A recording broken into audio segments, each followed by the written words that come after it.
आपल्याकडे आपल्या स्टुडिओला भेट देण्यासाठी रुपेश मुरुडकर आपल्याकडे आलेले आहेत आणि ते खूप सुंदर अशी तोंडाने शिट्टी वाजवून त्याच्यामध्ये गाणे बोलतात. तर आपण त्यांना रिक्वेस्ट करूया की छोटासा पीस आमच्या व्ह्युअर्ससाठी तुम्ही गा.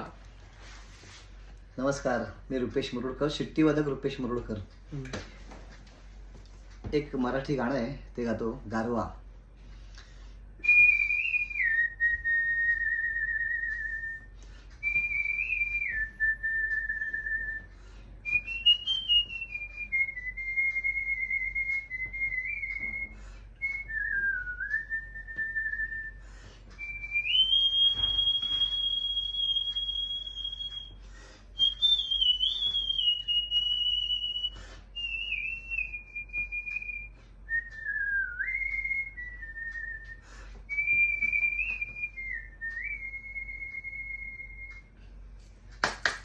थँक्यू. खूप सुंदर, खूप सुंदर, अप्रतिम.